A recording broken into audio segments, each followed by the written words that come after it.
Welcome back to the channel, brothers in fandom. If you're into anime content, hit that like button and subscribe for more content. Today, we're diving into some underrated Hunter x Hunter characters who are forgettable, but surprisingly tough. First up on the list is Owl. Honestly, out of all the Shadow Beasts, Owl is probably the most memorable one. But if you don't remember Owl, Owl was a member of the Shadow Beasts, an elite group serving the 10 Dons of the Mafia.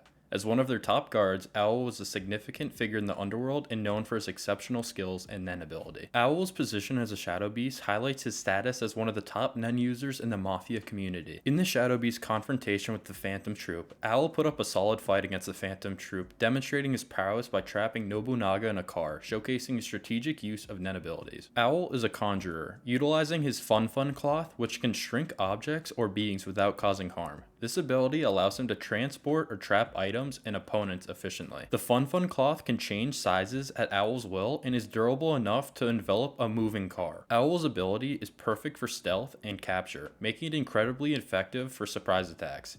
It doesn't have offensive or defensive properties, but can decisively end a fight if used correctly. Owl's abilities are highly effective and versatile. His talent for capturing and transporting with the Fun Cloth, combined with his role in the Mafia, makes him significant but often overlooked character. His confrontation with the Phantom Troop and later usage of his technique by Crollo, who stole his ability, demonstrates the potential and strength of his Nen abilities. Someone as strong and intelligent as Crollo chose to use Owl's ability in his 1v2 fight against the Zoldycks, showcasing the power and even having the top tier assassins wary of its power.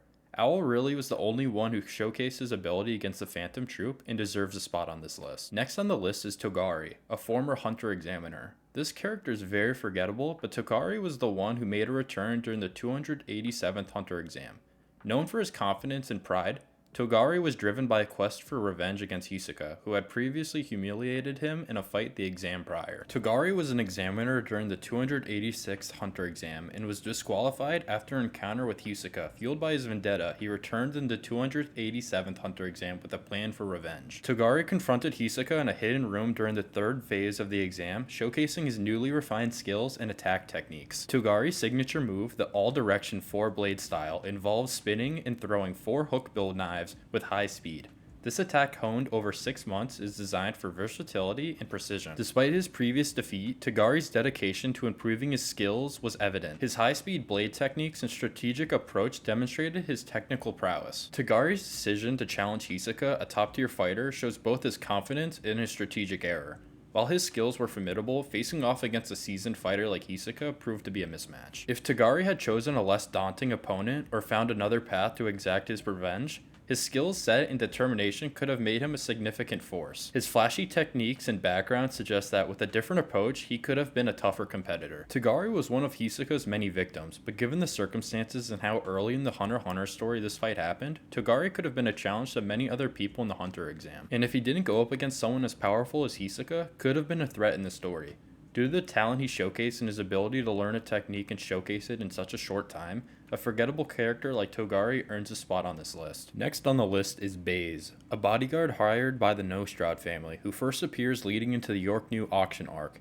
Known for her unique and dangerous Nen ability, she employs her skills to control others, making her a standout in the world of hunters. Baze's Nen ability, Instant Lover, allows her to manipulate anyone she kisses. Once kissed, the target becomes completely infatuated with her and will follow her every command up for 180 minutes. The strategic potential of her ability is significant. Baze could potentially control people from a safe distance, avoiding direct confrontation and manipulating events from behind the scenes.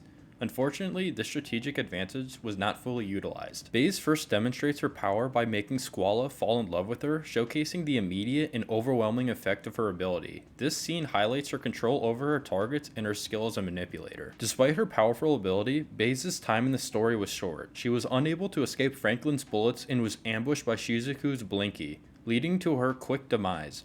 Her lack of combat abilities and reliance on her Nen power for control rather than direct confrontation proved to be a critical disadvantage. Baze's ability could have been used much more strategically, perhaps by keeping herself out of harm's way and using her controlled subjects for protection or other tasks.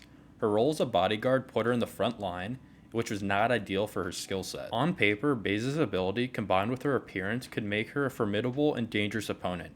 Her power to control others and manipulate situations from the shadows offer a lot of potential, and was unfortunately underutilized. Phase is a character with a powerful but yet underused Nen ability. With her short time in the story, she's well deserving to be on this list. Next on the list is Castro, a renowned fighter in the Heavens Arena, known for his ambition to become a floor master and avenge his past defeat against Hisoka.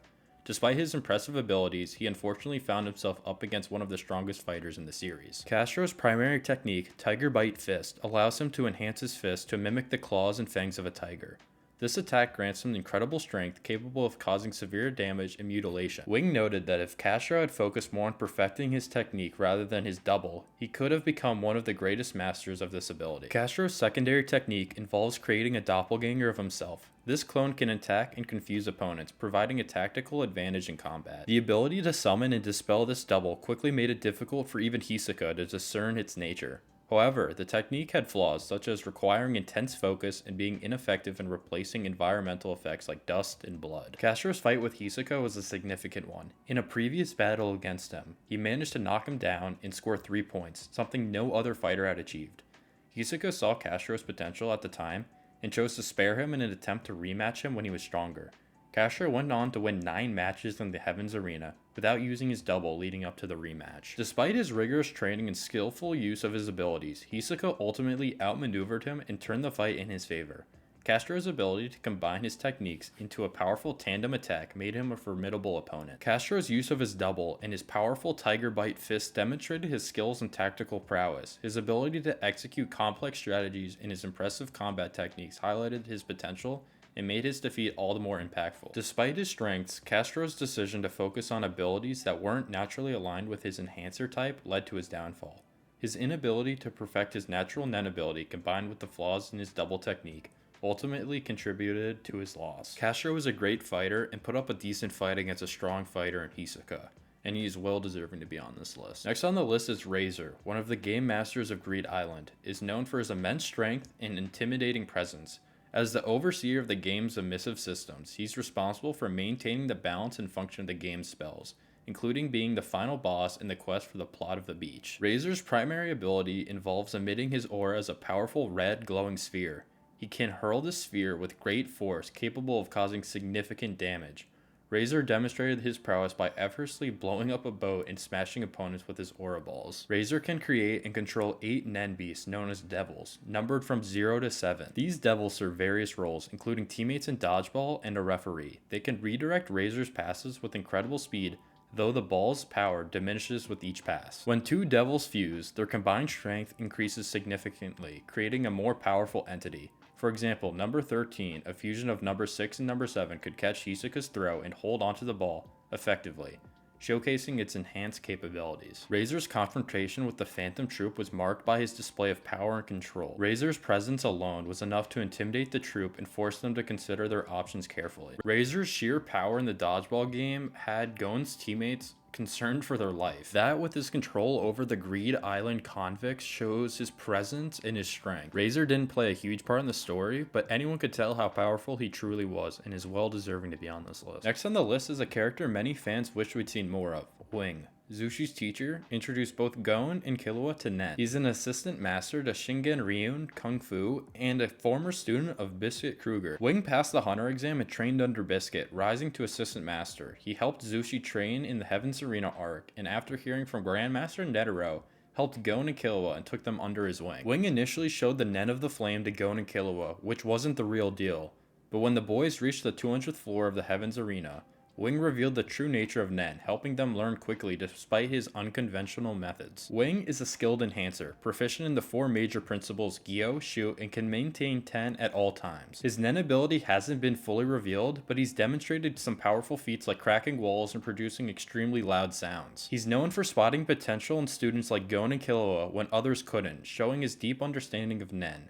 Despite not getting much screen time, Wing's contributions and his background as Biscuit students make him a hidden gem in the series. The second to last person on this list is Goto, a trusted butler of the Zoldyck family, handling all outside contact before it reached the main house. Hailing from Meteor City, a place few know about, Goto was responsible for looking after Killua. Goto's weapon of choice is coins. He can flick them with such speed and power that they're more effective than bullets. Goto has incredible strength and is able to bend iron bars with ease. He also possesses superhuman durability, surviving a truck crash without a scratch. Goto's Nen ability, Coin Gatling, allows him to rapidly fire aura-infused coins with devastating power. He can even add rifling effects to penetrate targets despite obstacles like Hisoka's bungee gun. Hisoka eventually overpowers him, but Goto's skills were impressive and put up a great fight. Though Goto was ultimately defeated, his intelligence, solid Nen ability, and high rank within the Zoldyck family show just how formidable he was.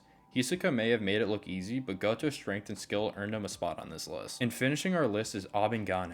Aing Gan might not have been in the limelight, but he's a character with some serious skills. He's a Nen exorcist and was a player on Greed Island, hired by Batera along with Gon and Killua. Aing Gan makes an impact by dispelling Genthru's ability with a simple touch. This act alone shows impressive control over Nen, especially given Genthru's powerful abilities. After leaving Greed Island, Aing Gan is seen with Hisoka, who discusses exercising Chrollo's chain, a testament of Aing Gan's exceptional skill. In the Succession War arc, he successfully removes Kurapika's chain from Chrollo's heart, a feat that highlights his advanced abilities considering Kurapika's powerful Nen techniques. Aing Gan's primary ability is Conjuration, specifically as an exorcist. He can remove Nen curses, a rare and valuable skill. His ability involves burning a campfire, chanting, and creating a Nen beast to exorcise curses. In the Greed Island arc, Aing Gan quickly grasps the mechanics of Greed Island's cards and the countdown bombs, demonstrating sharp analytical skills. His excellent memory allows him to quickly memorize and understand all spell cards and Nen abilities. Aing Gan's abilities are not only rare, but incredibly useful. His talent in exercising Nen curses and his deep understanding of Nen make him a formidable character. Despite his limited screen time, his role in the series is crucial, and he's recognized as one of the top Nen users by creator Togashi. With all this being said, he's a